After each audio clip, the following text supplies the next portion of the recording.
cheminement des âmes, espace-temps, acier. Il avalerait le Havre, le titan bétonné. La citadelle émerge et le remue cesse, pour une orée de paix, une brève ère d'oisiveté. Le Havre encore s'affaisse, l'espace-temps s'est noyé.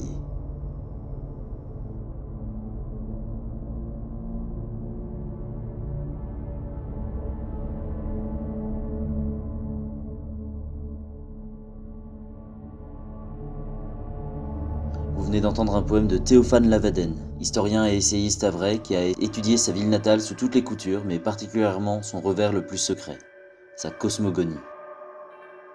Bienvenue dans le 3e épisode de cette série en cours où j'explore diverses facettes des havres alternatifs.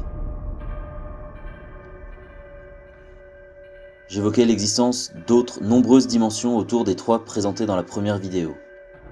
Il est temps de comprendre un peu comment un espace urbain en arrive là et comment tout est structuré ontologiquement autour et dedans. Je vais commencer par un synopsis, j'approfondirai un peu par la suite.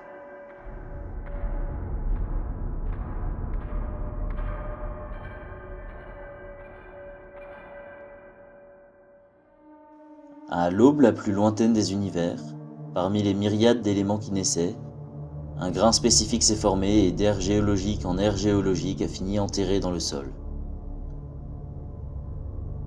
Le grain en question a évolué en roche, puis en pavé, a fait pousser des briques et est remonté à la surface marécageuse de la côte normande pour s'inséminer dans l'histoire urbaine du Havre. Ce genre de grain n'est pas qu'un banal baluchon d'ADN, mais un continuum à part entière. C'est-à-dire qu'en imprégnant le Havre durant sa construction, il l'a pour ainsi dire infesté et généré à partir de la ville une infinité d'univers. Et chaque univers est à chaque fois une nuance de l'original.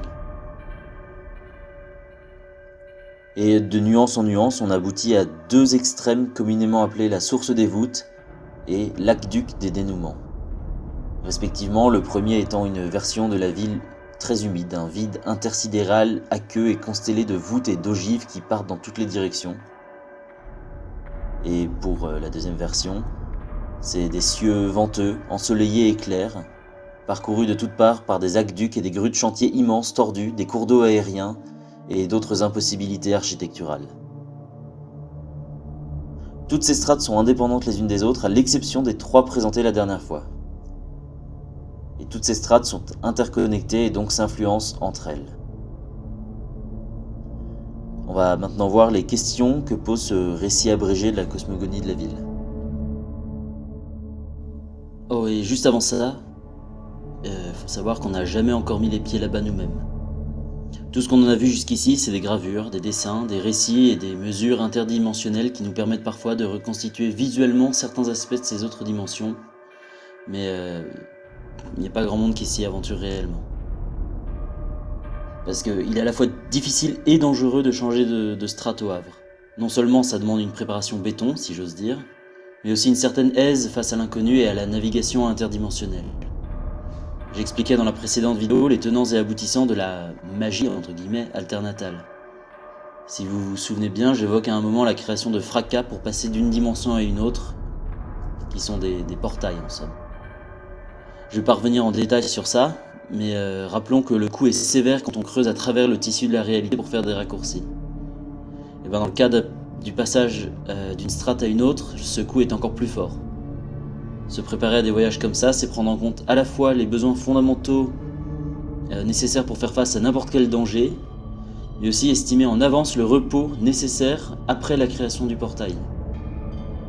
Voilà, ceci étant, avec suffisamment de responsabilités et des entraînements adéquats, on ne se prive pas, en tout cas dans l'école d'art, de partir en goguette visiter et découvrir les ramifications cachées de notre ville. Voilà pour ça, je reprends sur la jeunesse du Havre.